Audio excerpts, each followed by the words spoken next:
Hey, it's your friend Mel. I am so excited that you're here. It's always such an honor to spend time with you and to be together. If you're brand new, welcome to the Mel Robbins podcast family.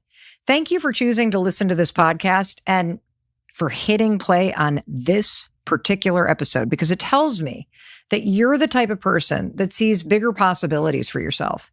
And you're interested in learning how you can use neuroscience and the science of manifestation to help you achieve it. I love that. I want to know all about that too, which is why I am beyond thrilled to introduce you to someone who is truly extraordinary.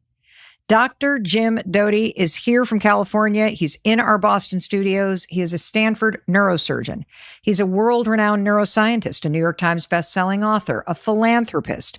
He's the founder and director of the Stanford Center for Compassion, Altruism, Research, and Education. He has done so much more than just that.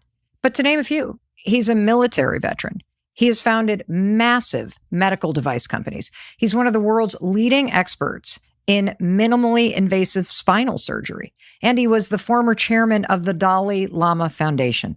And he is here to teach you the science of manifesting and visualization, why it works, and how to do it properly, according to the science. You and I are going to leave this conversation knowing exactly how to leverage Dr. Doty's extraordinary research and wisdom. So please help me welcome Dr. Jim Doty to the Mel Robbins podcast. It is a pleasure and a joy to be with you. I am so thrilled that you are here, and I cannot wait for this conversation. So where I want to start is, can you speak directly to the person that's listening to us and tell them how their life might be different if they take to heart absolutely everything that you are about to teach and share with us today? Of course. And I think the challenge for so many of us is that we believe the negative self-talk we have. And as a result, we create limited beliefs that then limit our possibilities. And we believe this ongoing narrative. And the reality is we have more power within ourselves. And it's understanding that you control this. There is no outside force. And as you know, in my book, it says the universe doesn't give a fuck about you because there is nothing out there. And I don't mean this in a negative way, but I mean, you can't wait for somebody to magically take care of everything. The reality is you have the power within yourself to change your circumstance. And it's just believing it. And listen, I will tell you, as you know, I grew up in a challenging background. My father was an alcoholic. My mother had had a stroke when I was a child. She was partially paralyzed, chronically depressed, attempted suicide. We were evicted. We were on public assistance. And in those situations, you think there's no hope. But as I found, and from my first book, Into the Magic Shop, I walked into a magic shop and met a woman who looked at me as a human being. And what I mean by that is so many people make judgments about people. And they don't recognize the path or the problems or the adversities they faced. And everybody deserves to be listened to. So this woman in this magic shop, she was a radiant being. She had a smile, a presence that made you feel safe. And this is a key, psychological safety, to downregulate your stress response. And she made me feel okay. She didn't look down on me, and I was 12. As a 12-year-old, she looked at me as an equal, eye to eye. And that interaction with her changed the trajectory of my life because it changed how I saw the world.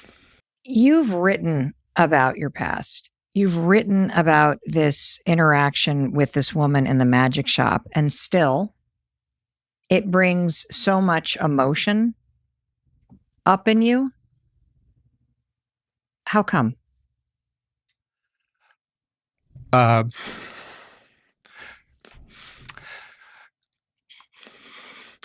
One, I'm appreciative. Two, having somebody take the time to look at you, see you, appreciate what you are, and taking that interest, it's very meaningful. And I try never to take that for granted. And even in, I hope, every interaction, you understand that a lot of people are suffering. They're carrying baggage from their past, and that baggage is limiting them. And oftentimes, just listening to somebody can profoundly change their lives, because that's what people want, to be heard. And sometimes it's just hello. Sometimes it's just a hug.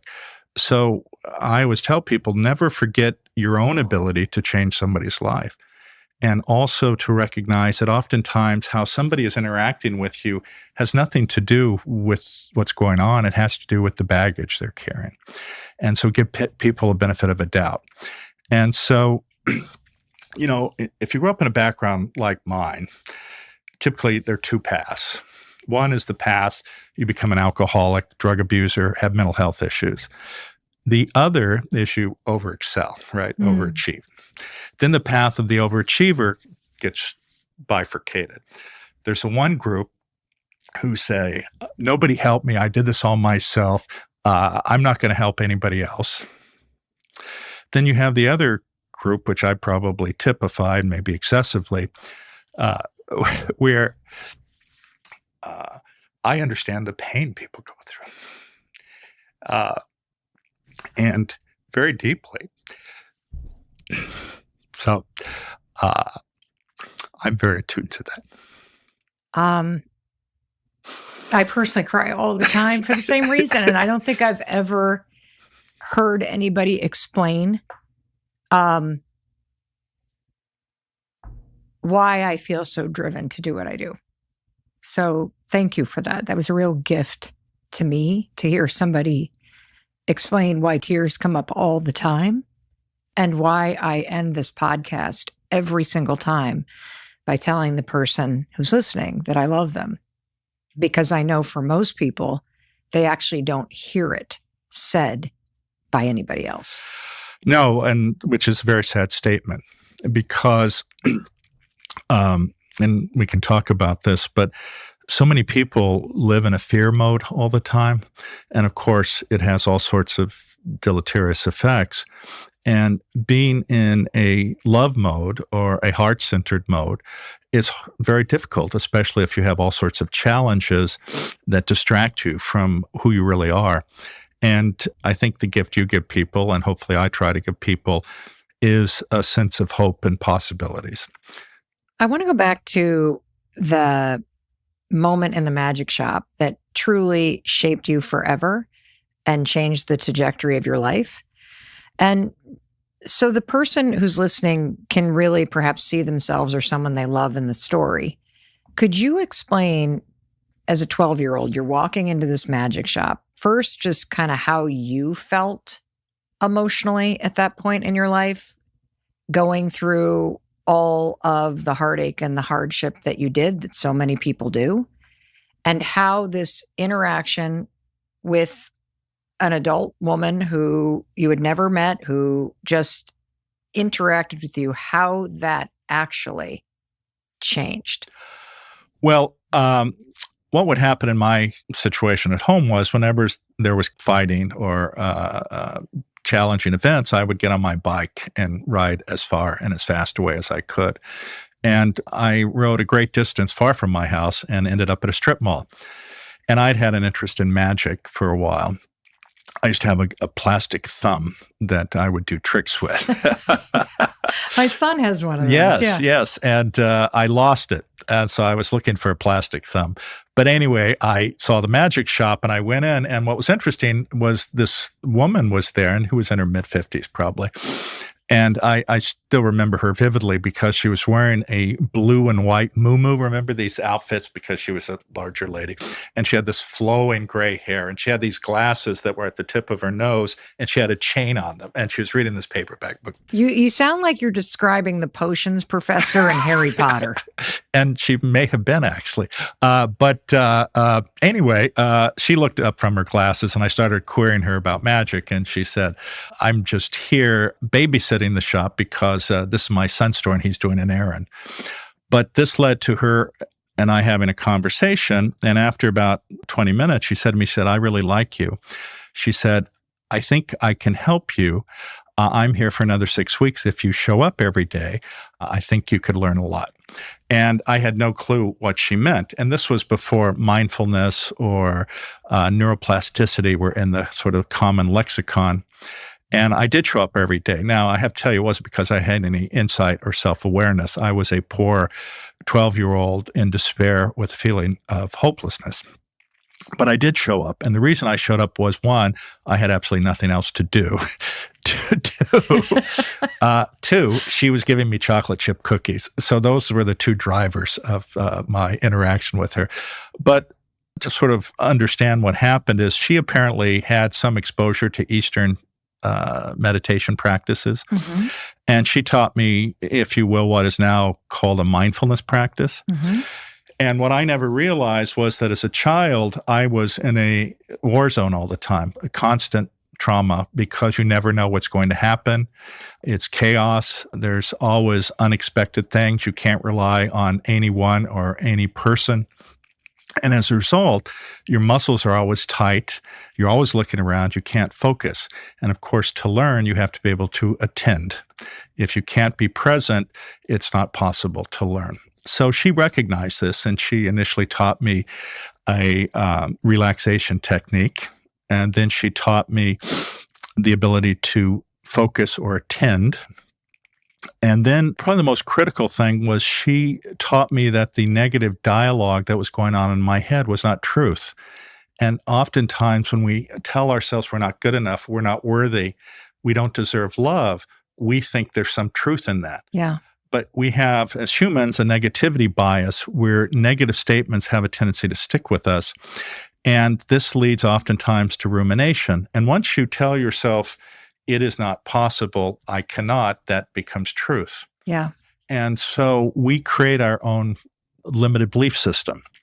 And so she taught me a technique to respond with positive self-affirmation, but also to not respond to those negative feelings and just let them drift by, but also to constantly encourage positivity within yourself. And this led me to look at the world in a different way. And the reason I say that is, if you're hypercritical with yourself, you're hypercritical in the lens through which you see the world, and you're very judgmental. And what I tell people is, once I understood what was going on in my own head, it made me look at the world through a different lens, one of kindness, compassion. And it also dissipated the anger that I had towards my parents. Because what happens is, of course, they're supposed to be the caregivers, but if they don't have the tools to take care of their own pain, they can't help you. So that realization was very important, as the realization that people carry baggage and their reactions oftentimes have nothing to do with you. And so having a much more thoughtful, gentle, kinder way to interact with people, I think is extraordinarily powerful. You went on to become a neurosurgeon. How and when did you start manifesting? And can you talk about the kind of overlap and connection between being a neurosurgeon and the interest in the functioning and wiring of the mind itself? Well, the other thing I didn't mention was that at the end of this, if you will, mindfulness type practice, we had a discussion. And the discussion was about how to manifest, or visualization. So she taught you how to manifest and visualize at the age of 12? Yes. Wow. So she asked me to make a list of 10 things that I wanted. Now, I have to tell you, this is through the lens of a 12-year-old who's poor. So in typical fashion, I said I wanted to be a millionaire, which in 1968 was a lot of money, it seemed like. I wanted to have a mansion. I wanted to be a doctor. And it wasn't so much, listen, I was always kind and thoughtful, but I wanted to be a doctor so people looked at me and said, you're okay. I wanted a Porsche. I wanted a Rolex watch. And all of these external material things that so many people in our society think they need. They think somehow if you get this stuff, that's going to fill the void all of us have. And of course it doesn't. And but society is oriented, unfortunately, towards seeking external affirmation with the belief that if you fulfill the societal narrative of success, which is money, power, position, that will then translate into happiness. And of course, this is a story that's been told over and over and over again, and it does not. And I'm sure you know many, many extraordinarily, quote unquote, successful people who are absolutely miserable. Well, you know, one thing I want to highlight as you're listening to Dr. Doty, and I just am so blown away by your gift of explaining things and how connected you are to why this is important to you. And it's important to, I think, everybody to understand what you're trying to teach us, is that I think a lot of us know that chasing the external stuff is what society has been prioritizing, but you're going a layer deeper, which is it's not just about the belief that you think those things will make you happy. It's that your lived experience when you feel invisible is that people that have those things are seen. And that is an explanation that cuts at a way deeper psychological driver than happiness. And that experience of feeling like you don't matter, you're not seen, you are not treated with a level of dignity and care that every human being deserves. I haven't heard anybody truly connect the dots between the obsession with chasing status and surface level items and actually not happiness, but the fundamental need that we human beings have for connection and the sense that somebody actually cares about you. And you think that that's going to happen because of the shiny stuff that you acquire. And you're here to say that actually it doesn't.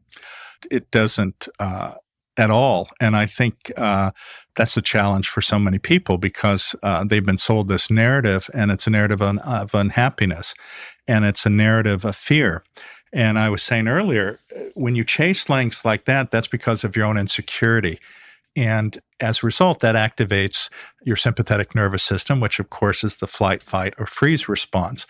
And when that happens, actually that has a very negative effect on how your brain functions, but also your peripheral physiology, and can lead to a lot of very significant diseases and decrease your life expectancy. Versus if you shift that narrative, if you will, to the love mode. And what I mean by that is all of us have the ability to actually shift from engagement of our sympathetic nervous system, which is part of our autonomic nervous system, which arises in the brainstem and is distributed throughout all the organs in your body, but especially your heart, to the parasympathetic nervous system, which is really how we evolved to live as a species. It's not that we were stressed every second. We were stressed periodically, and that stress mode was meant to activate in the face of threat and respond, and either you survived or didn't survive, but then you immediately went back to engagement of your parasympathetic nervous system if you survived. That is the system we were designed to live in. That is the system in which you care, which you're rewarded for caring, where you have the release of oxytocin and these other neurotransmitters that activate your pleasure and reward centers when you care for another, especially your offspring, but also within the context of our common humanity. And that is the mode you want to be in, especially if you want to manifest, because that is when your cognitive brain networks, your peripheral physiology work at their best. And that is from the love mode, if you will. I want to see if I can translate back, because those were a lot of big words. I realize that you are a neurosurgeon and you teach these concepts all over the world, but I want you and I to put our arm around the person that's listening. And I want to see if I can't shorthand all this science. So you keep using the word fear mode and heart mode, which I love. You also just beautifully explained, if I'm hearing you correctly, that there are two modes to our nervous system: parasympathetic, sympathetic, rest, calm, and love, fight or flight.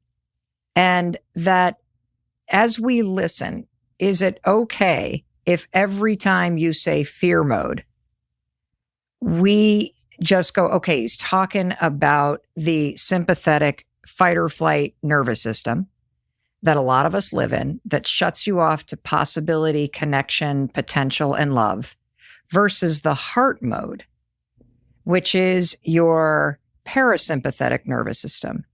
And it is where the connection and manifestation and fulfillment and the potential of your life exists. Is that a way to think about this? No, that's the perfect way to think about it. And when you're in that mode, everything changes for the positive. And the heart mode. Yes. And the possibilities of having your intention manifest are greatest when you were in that mode. Okay. Got it. So I want to be in heart mode. How did this amazing woman in the magic shop teach you to manifest when you were 12? Well, I have to tell you, and I don't want to mislead people, I thought it was a lot of bullshit initially.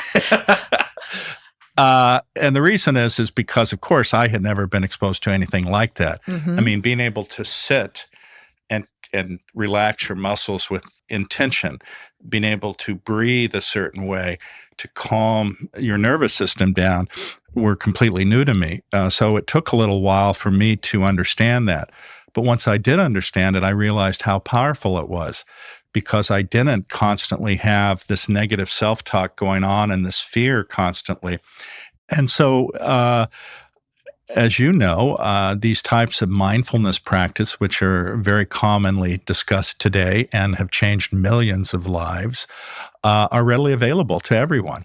And fundamentally, what she taught me was this type of a technique, a relaxation technique, a focus technique, and dealing with the negative self-talk, looking at the world through a lens of compassion.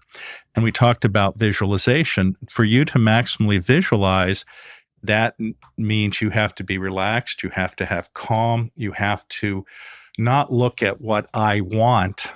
And this is the difference for a lot of people, because they have a vision of what they want, but not what they need. As an example, we're talking about possessions. I want a Porsche. I want a Rolex, which was what I did. And they think that if I just get that, I'll be okay. And the problem is that it won't make you okay. And when you're sitting there self-focused saying, if I just have that, I need this, versus, as an example, saying, I want to be a doctor. Now, it's not, I want to be a doctor so everybody looks at me and says how great I am, which is what I did. It's, I want to be a doctor because I want to help people. Those are completely two different narratives. One is, I want to be of service. That is how we were designed as human beings, not I want for me. And when you change how you look at the world, when you change what you want, you realize, one, a lot of what you think you want is worthless, versus what is powerful, what gives a person purpose and meaning, which of course activates every aspect of your physiology, both brain and peripheral physiology, to work at their best is being of service, being connected, caring for others. And we know through the work of Bob Buettner and the Blue Zones, or the work of Robert Waldinger and the 85-year-old Harvard study, when you care for others, when you look through that lens, everything in your life improves. And that is the place where you also have the ability to maximize the possibilities for your intention to manifest. You said that human beings are wired for service.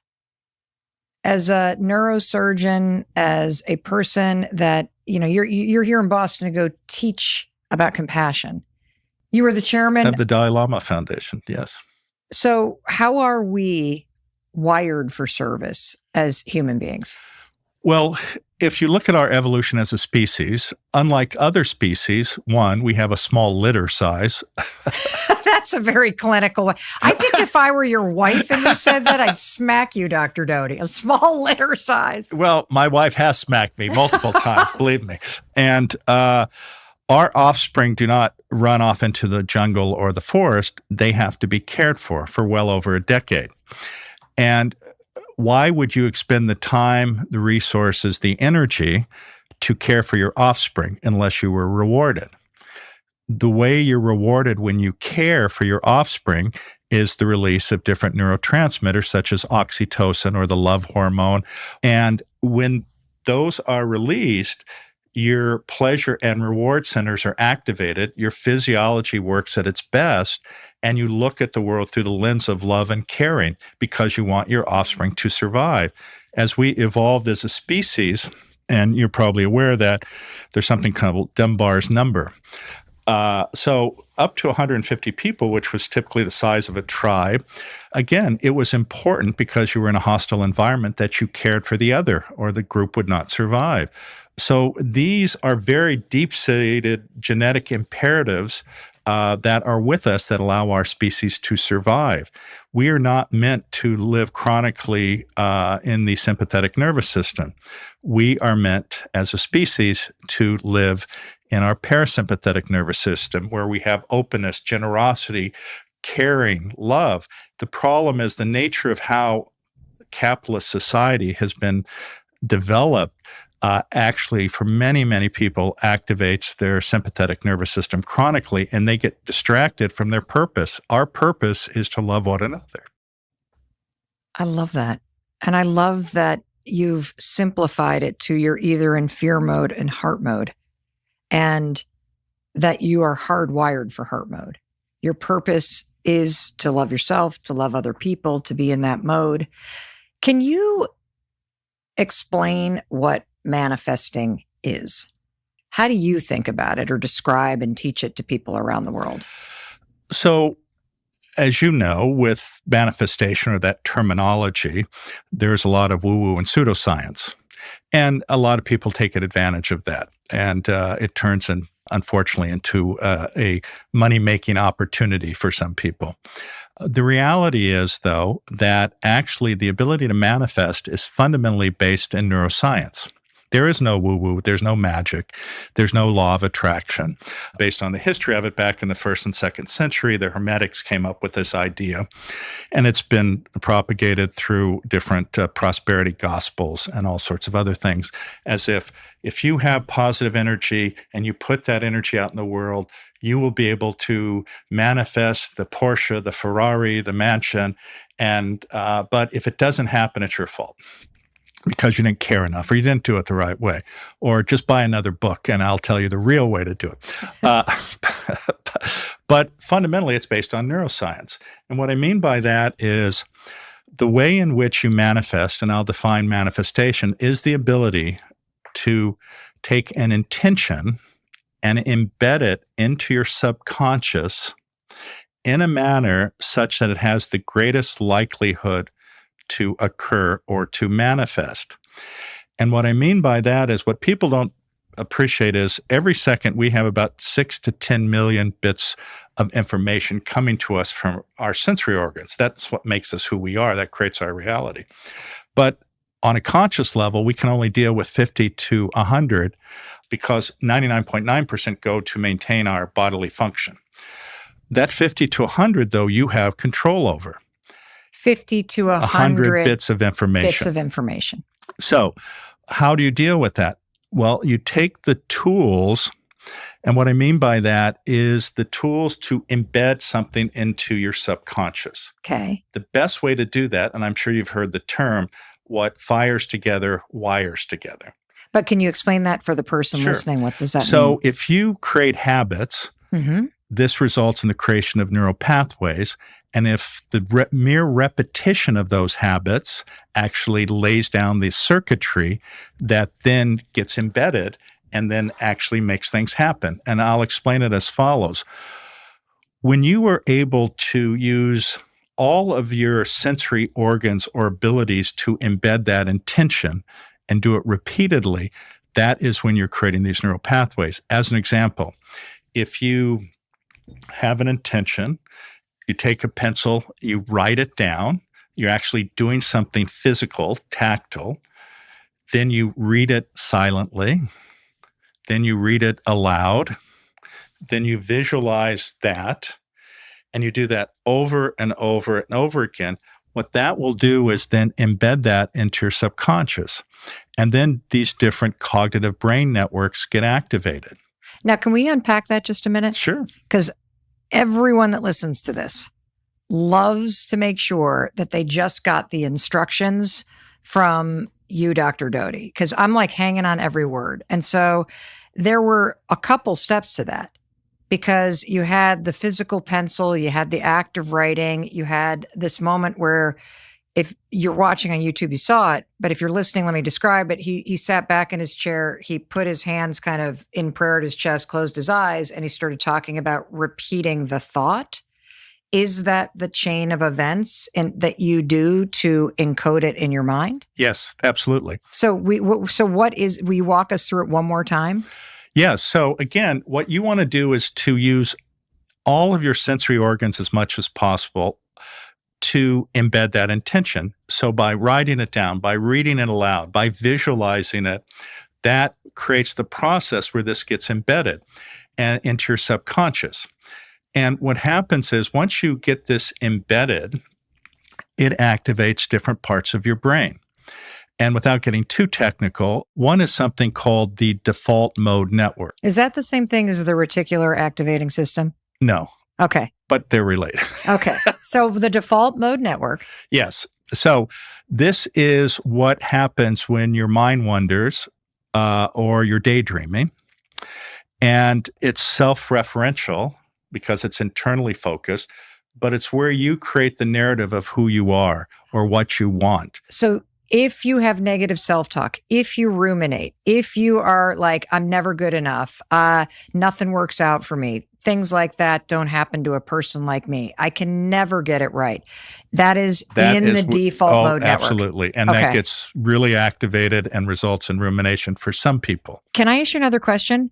Because one of the things that you said at the very, very beginning is you painted this gorgeous picture of the ability to leverage the remarkable power of your brain to help you get what you truly desire in life, to help you live in heart mode. And you said it's just about believing it.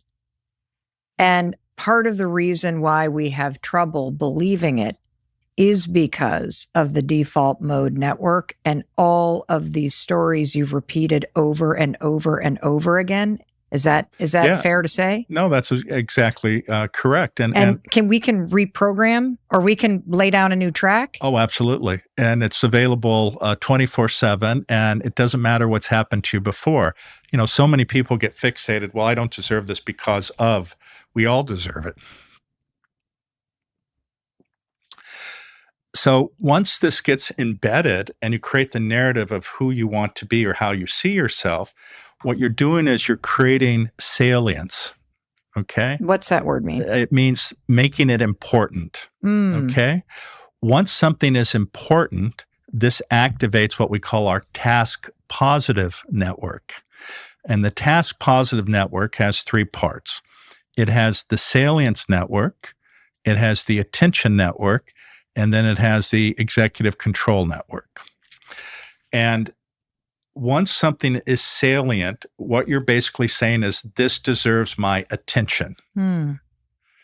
And by doing it in a very specific way, then that becomes important to you. That gets embedded into your subconscious as something to pay attention to. Once that is defined as something important to you, then that activates your attention network so that then you cognitively focus your attention on whatever that intention is. Okay. Once those are activated, and I use the analogy in the book, it's as if you have a file cabinet and you put this file into the file cabinet that says important stuff. And once that is there, then the attention network is activated, which is, as an example, a bloodhound that says, okay, now there's something there. I need to track this down and figure out what's going on here. Then you activate the bloodhound, and then that gets released. And then once that attention is focused, then it starts looking around through all the possibilities in your environment. And as soon as it identifies one, then your executive control network is activated, which in some ways is the thing that chases down what is in your subconscious. And this is how it works. There is no magic here. This is fundamentally basic neuroscience, and it's something that we all have the ability to master by just doing these techniques whereby you are able to embed your intention, you do it over and over. And it's not as if one and done. And what I mean by that is some people wake up, and this is like a New Year's resolution. I'm going to do this January 1st. And then January 1st comes and you already fail the first day. You have to not have excessive expectations at first. What I mean by that is these are based on habit. What happens with habit? You start small. You don't sit there and say, I'm going to lose 100 pounds in the next month. You say, I'm going to try to modify my diet where I'm not drinking sodas. That's the first little one. And each of these little wins strengthens you to actually then do the big thing ultimately. So you don't start by running a marathon on day one. You start by getting up out of bed and walking around the block. I really appreciate you, especially as a neuroscientist, walking us through all those 4 parts of the brain and validating that based on the science, this is the mechanism through which you can activate the ability to reprogram your mind. When we talk about forming new habits through repetition, I think most of us understand that if you want to, let's just take the example of stop drinking soda. There is a specific physical action that I have to do every day, whether I like it or not.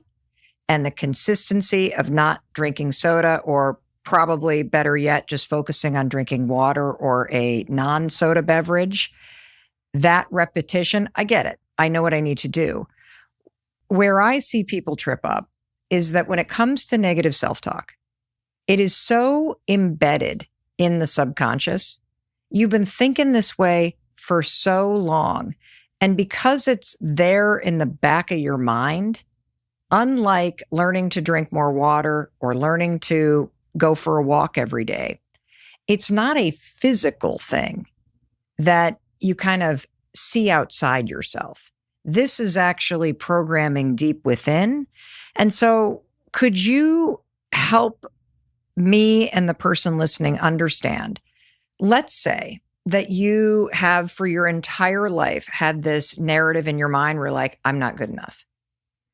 How do I use these 4 parts of the brain and the technique you just described step by step to program a completely different way of talking to myself in my default mode network, and pick whatever, because you are the expert teaching people around the world this technique.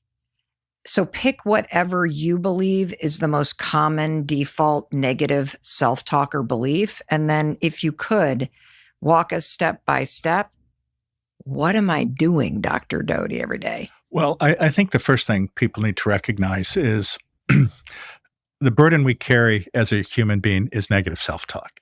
it is not going to go 100% away. That's Okay. just the way it is.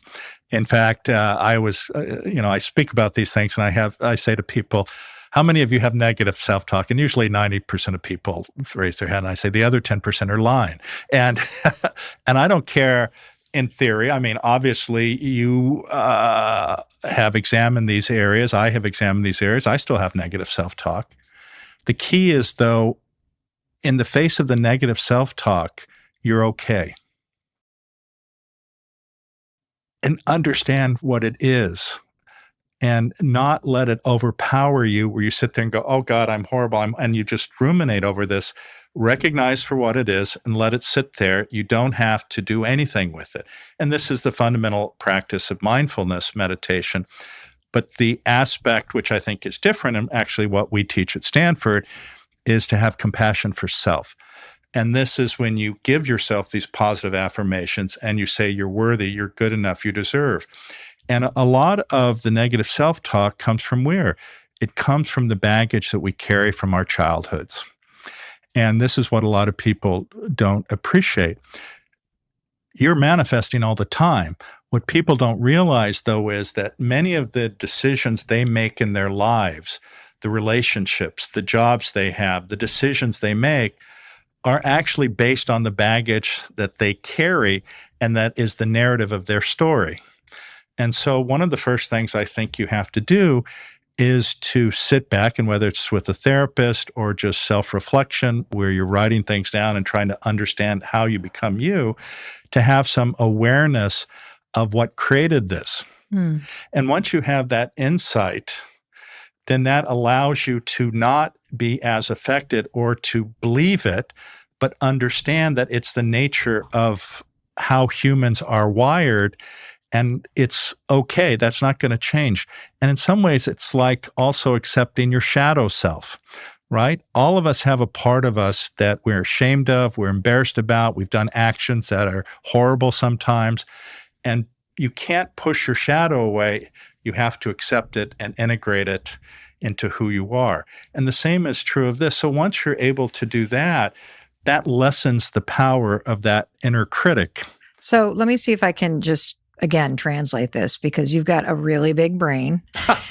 You operate on brains, and you are friends with the biggest spiritual leaders of our time, and you teach compassion, manifestation, visualization, all of this. And I just want to make sure that I do my job, and that as you're listening, that you truly are able to take all of this extraordinary wisdom and the gift of Dr. Doty and apply it. And so I heard you say that if you were to take out a piece of paper and you were to just start journaling around what did my childhood make me believe about myself, that first step of seeing that in writing helps you separate from it and see it for what it is, which is, it is a story, just like a story in a book, that is something you've been telling yourself over and over. And just separating yourself from it is the first step. The thing I'm curious about, though, is how I start to learn a new story. Because, for example, if we were to bring in a flute, right?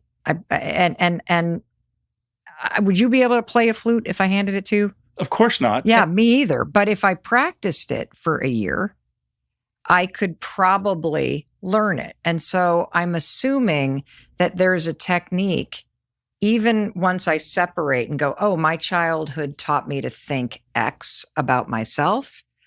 What is the technique for how you use the science of manifestation and visualization to start to write a new story about yourself? No, I think that's an excellent question. And in fact, the first step is understanding what you've already been manifesting. Which is the negative. Yes. Okay. And you've been manifesting it because you've repeated it in your subconscious and you've interacted with those thoughts all day long since your childhood. And that is a form of manifestation. It proves that it works because you've just repeated it over and over and over. I'm sure you've met people who go, gosh, I'm going through my third divorce and it's like I married the same person every time. And you're like, yes, you did. Yeah. Because you manifested it because you think the same way over and over and over again. So we do have the power to change that narrative. Okay. And then the next thing is, which we discussed a little bit, is understanding the difference between what you want or think you want and what you need. But Dr. Doty, I don't want to think about what I need. I want to think about what I want. You know what I mean? Like, but I want that thing, but I want this, but I want that, but I want the other thing. Well, it's funny you say that because people say, geez, Jim, you sort of lambast this idea about materialism. Listen, I don't at all. I like material things. I drive a Porsche. I live in a very nice house. See, you manifested all of this. That is true. But the difference, though, is one, they're wonderful to have. They're not necessary. And what I mean by that is if all of these things were taken away from me, it has no impact on who I see myself as. I am not using them for external validation. I'm using them because I enjoy them. And those are different things. People who chase after stuff, the I part, who need external affirmation, that is their identity, and that causes suffering because they never get what they want. Versus if you look through the love or the heart mode and you're focused on a image of you helping other people, you get all of these other things. They're available to you if you want them. But the greatest way to manifest is to have yourself centered, to be in a calm mode, to look through the lens of how can I be helpful? And then that gives you all the other stuff if you so desire. But focusing solely on that doesn't get that. You're not living a life of purpose and meaning. You're chasing pleasure and avoiding pain.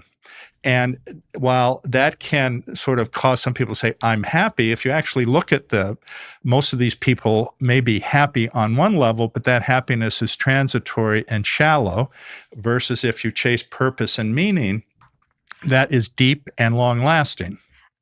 You just said something that I want to make sure I take out my magic highlighter and I call attention to. That if you were to remove all of the material stuff, do you actually still feel good about who you are? Absolutely. And having those things to enjoy them is one thing. But needing those things to define your worth is a completely separate issue that, based on research, you're saying leads to unhappiness. And since we're talking about material items, though, can you explain how the science of visualization are visualization and manifestation the same things? Yes. Okay. So how does the science of manifestation help you achieve goals or help you get material things, if that's something that you would like to have in your life? Well, let me give you an example. I mean, when I was 12, I had a list of all material things, and I got every one of them. What was on the list? I become a neurosurgeon, a professor at Stanford. I have all this material success. I'm a successful entrepreneur. I have millions and millions of dollars. I have a home overlooking the bay in Newport Beach. I have a villa in Florence. I have an island. We're all starting to hate you right now. Yes, but go ahead. And I was single at the time, and I was dating all these attractive women, and all my friends said, "God, your life is so great, man! Look at you." Yet I was never more miserable in my entire life because I kept expecting, okay, I'm going to climb this mountain, and then I'm going to feel good about myself. Then I'm going to climb the next mountain. I'm going to feel good about myself. And I never felt good about myself. None of that stuff made me feel good about myself. And in fact, I lost $80 million during the dot-com crash. And as a result, of course, that gets your attention because I was $3 million in debt and I had a $15 million loan. And as a result, I went through a period of deep self-reflection because I wanted to understand what mistake had I made in this process, because I'd done everything, I thought. And it was because I was focused on, look at me, I did this, make me feel good about myself. And that's what I was chasing. And it didn't help me. And so here I am having to deal with this massive loss. I'm selling all of this. I had a Ferrari, a Porsche, a Range Rover, a BMW, a Mercedes. I had a several $1,000,000 house overlooking the bay. I had to sell all of this stuff. And it was interesting. During that situation, I had to deal with my banker, of course, who wanted his money. And I had to deal with my lawyers because I had set up a variety of different trusts. But I had set up a charitable trust and had put stock into it. And honestly, it was probably a tax avoidance thing. It wasn't because Jim Doty was super nice. Right. So I was dealing with my lawyer, and he said, look, Jim, I have some good news for you. We actually never completed the paperwork for that trust, so you don't have to give any of that stock away. You can just keep it. And I went through this period of deep reflection about this. And at the end of the day, I told him to go ahead and give the stock away. Was it Google? No, but it was $30 million. But what that $30 million did was it changed everything. I set up health clinics around the world. I set up programs for adolescents who are affected by AIDS, HIV. I set up programs for the disabled. I funded research. I set up endowed chairs. And in some ways, though, it was an interesting trajectory because I went truly from rags to riches, literally, to rags again in terms of the spiritual. Mm-hmm. Okay. What I was doing was not soothing my soul. And so when I gave everything away, being in the face of $3 million in the hole, that is when everything changed. This is where I started the center at Stanford that studies compassion. I met His Holiness, the Dalai Lama. I developed these relationships with all of these spiritual and religious leaders, which has been incredibly, incredibly impactful in my life. And so it's a different rags to riches, right? There are so many aspects of that story I want to unpack because I've been in many moments of my life where I had nothing and was on the verge of losing everything that I cared about. But if I had heard somebody talking about Porsches and this and that and the other thing, and then you lose it all, and then you have a spiritual awakening, I would still, as I'm listening, go, that's nice for you. But I am having trouble putting groceries on the table, and I still would love a Porsche. And I know, because I know some of your background, how important it is for you to awaken something inside of people about the deeper meaning of life and the way to use manifestation and visualization and the science of all this in a way to truly unlock your potential. And how would you have somebody who's listening who is really struggling and never has achieved that moment of riches that is surface level truly grasp the power of what is available to them to use these tools of separating from your past story and identifying what you want to believe about yourself, and then writing it and believing it and repeating it and trying to open up your heart and live in this heart mode? What is available to you if we lean in and trust you, even when you're really struggling and it seems like money is the solution? No, you're absolutely right. And I don't want to give anybody the impression that, look, my worst day, I was a neurosurgeon making more than 99.9% of people. Mm-hmm. So even though I lost all this money and was in the hole, I certainly had the ability to recover. And most people don't have that. So I certainly want to acknowledge that. And I'm not saying that my story is everyone's story. Listen, I started from very, very humble beginnings. But the fundamental aspect of the story is it doesn't matter where you're at. It matters what you believe. Mm. And when you have this negative self-talk and you create these limited belief systems, that is the prison you're creating for yourself. And the first step, though, is to understand that, yes, circumstances can be very horrible. Yes, circumstances can result in you not even being able to feed your family. And I truly acknowledge that because I know what it's like to be hungry.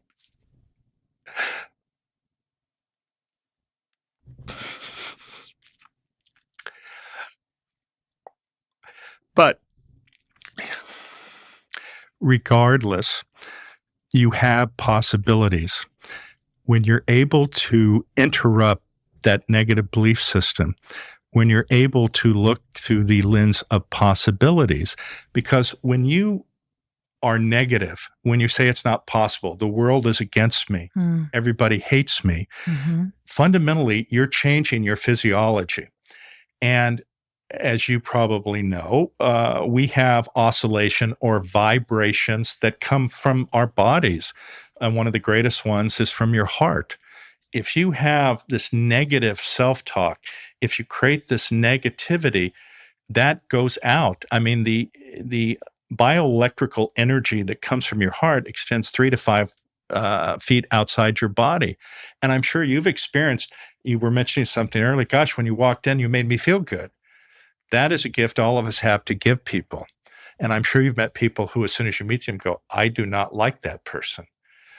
All of us have the ability to become the former, not the latter. It's how you look at the world.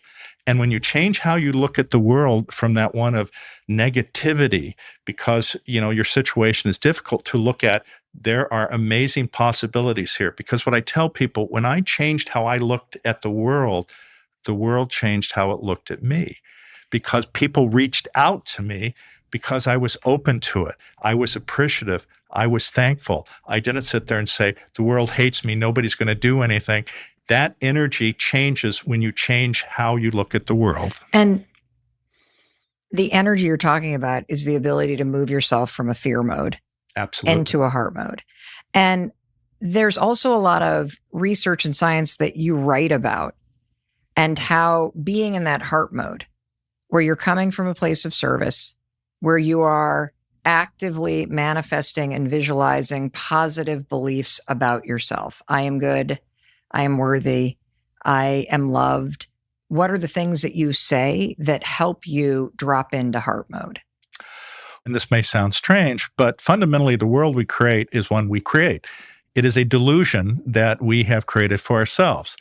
And that delusion can either be one of the world hates me, everybody hates me, the world is against me, versus saying, wow, look at the sunshine, I am here, look at all these amazing people around me, look at the possibilities. And I'm not saying this out of some trope that is not true. It is true when you change how you look at yourself. Now, if you want to manifest, there are several techniques. And can you walk us through a couple? Sure. One of the first things you have to do, though, is find a calm place where you can shift from being in the fear mode to the heart mode, where you're not distracted, where it's not noisy, where you're not taking caffeinated beverages or using mind-altering substances, where you can simply be present. And then you can begin a breathing exercise. The very nature of that breathing exercise, and this is a mindfulness practice, gets you into the heart mode. And then you start seeing the world through a different lens. And then you start, as an example, talking about what have I already manifested? And you sit there with that. And you love yourself in the sense that you're saying, yes, that happened. But number one, and this is oftentimes the case with children, they look at, say, it's my fault. It's not your fault. You're okay. And you're also okay no matter what's happened in the past. All of us deserve a second chance and sometimes a third chance. Most people are loving, kind people inside. And they have been battered by the forces oftentimes that make them think that's not the case, or that they don't deserve love. Everybody deserves love. Everybody deserves dignity. And so when you can sit in that quiet space and reflect on this, and then think about what it is you truly want, what would make you happy, most people, if they actually sit there and do it, they realize the false narrative of getting the Porsche or the Ferrari. If they sit there and think about it, what do they really want? They want security for their family. They want food on the table. They want shelter. And if you look through that lens, that is, what am I doing to be of service to help my family and my environment, which will ultimately help me? And so going through those exercises, understanding the power that you have. And also, there's another aspect which is related to attachment. One of the biggest things that causes suffering is attachment and craving. And it's wonderful to have goals. It's wonderful to utilize these techniques to manifest, but there's certain caveats to that. One is sometimes things don't manifest. And it's not necessarily because you did anything wrong or the gods are looking down at you badly. Sometimes your subconscious may even know that it's not good for you, and it doesn't allow that to happen. The other is that things don't happen always exactly as we visualize. They may approximate it, but oftentimes they're not exactly. And I have things I've been trying to manifest for 10 or 15 years, and I firmly believe they will manifest, but you have to be patient. You have to do the work. You have to do the exercises. And all of that is okay because I'm not attached to the outcome.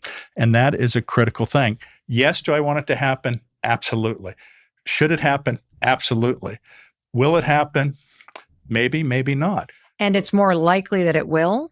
Yes. Because you are training your mind using these techniques and putting yourself in a heart mode to make it happen. You wrote in your book, your brain can't tell the difference between what is real and vividly imagined. By focusing on the feeling of success, you train your brain to expect it. Absolutely. And when you activate your subconscious, and I'm sure you probably experienced this, if you're at a party and it's very noisy, somebody says your name, you immediately turn. Even in the din of all this noise, you are attuned to your name because it's deeply embedded in you. The same is true, and this is the nature of synchronicities and coincidences, because your subconscious is always searching for what is salient. I want to expand on the power of learning how to be in the heart mode and what you just brought to the table, this dispositional optimism and the belief that things can get better, the hope and the optimism that things will turn out, and feeling grateful for that. Because when you're in the heart mode, you've talked a lot about how we are naturally wired to be in that mode, calm, connected, open to service, open-hearted. Can you explain how positive emotions, the emotions that you feel when you're in the heart mode, like gratitude, compassion, love, how do those emotions communicate to your brain and accelerate or make it stronger, that what you're thinking about when you're in heart mode actually wires in a very strong way based on the emotions of heart mode? You just said it. Oh, I did? How do positive emotions like gratitude and compassion and love create the ability to manifest or rewire your mind? As we said or discussed earlier, these types of positive belief systems make your physiology work its best, both your brain and your peripheral physiology. When all your cognitive brain networks function at their best, that is the greatest likelihood for you to manifest your intention. There's a lot of work that has been done on gratitude, showing that simply sitting down and writing 3 things you're grateful for changes everything. It changes how you view the world, how you look, not from the lens of what I don't have, but how grateful you are. As an example, half of the world's population lives on less than $2.50 a day. I am extraordinarily blessed. And so no matter how bad it is, and again, and I'm not saying that I'm horribly suffering, but that being said, I still have ups and downs and have had situations which are incredibly demoralizing. But at the end of the day, I sit back and I have gratitude, even in the face of these horrible things that were not as I planned or nor wanted happen. And you just have to understand that regardless of all of them, you're very fortunate. As a renowned neuroscientist and neurosurgeon, what does your daily manifestation routine look like? Can you walk us through it? Sure. Now, you have to understand, I've been meditating for well over 50 years. So in some ways, that becomes the habit, right? It is your mindset. It is how you look at the world. It is how you walk in the world. And hopefully it's through the love mode, although not always. And I will assure you, my wife will get mad at me and she'll say, they call you Mr. Compassion, but you're an asshole. Well, it's good to know you're human. Yes, I am very human. So let me start with the morning first. Every morning I wake up and I sit at the side of the bed and I do a breathing exercise. And the very nature of that breathing exercise shifts me into the parasympathetic nervous system. And what is the breathing exercise? It's just slowly breathing in through the nose, holding it for 4 seconds, slowly letting it out. And I do this for a minute or two. You can sit, you can lay down. There's nothing that is prescriptive. And this is where people get lost about mindfulness practices. They somehow think you have to sit like a Buddha and do this, and they get all anxious about it. There's no reason to be anxious at all. It's just to find a place where you feel comfortable. And then I go through this breathing exercise of slowly breathing in for 4 to 6 seconds, holding it for 4 to 6 seconds, slowly letting it out through the mouth. And then that shifts me into the parasympathetic nervous system, or strengthens where I'm already at. And then I think of the joy and awe of being in this world. And I just sit with that for a minute or two. And then literally, I just go through that alphabet, and that centers me for the day.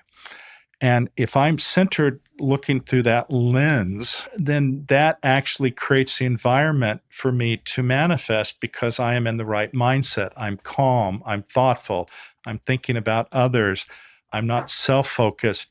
And the very nature of that allows me to manifest. Now, I was going to mention in the evening, all of us have goals, all of us have intentions.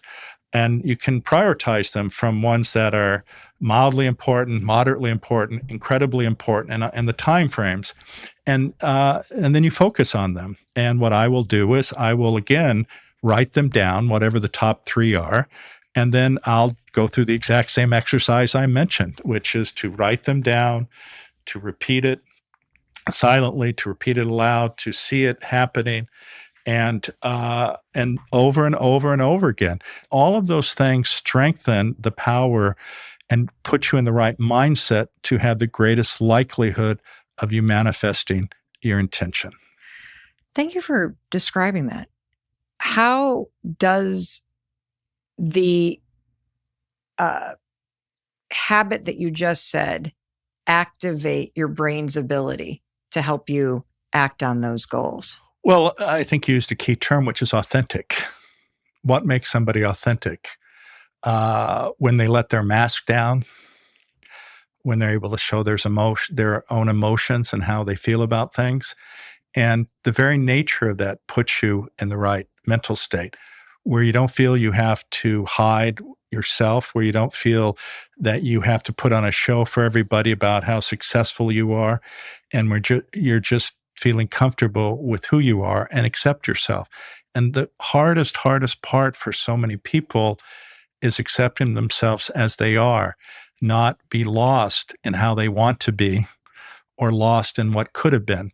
And this is also a thing that distracts you from the energy you have to change things. Because if you spend 80% of your time on the past and a future that hasn't happened, lamenting, then you can never be present to actually make things happen. And this is the key. You have to be present. You have to be authentic. You have to understand your past. And you have to understand that when you want something to manifest, yes, it is a future intention, but it's not something to get lost in. It's something simply to sit with instead of be pathologically focused on. As an example, I'm sure you've seen people who have sacrificed everything to get to the top of the mountain. Well, they've sacrificed everything to get to the top of the mountain to stand there by themselves. Well, what was the purpose of that? Our purpose in life is connection It's not to so be focused that you don't have any connections and you're walking alone.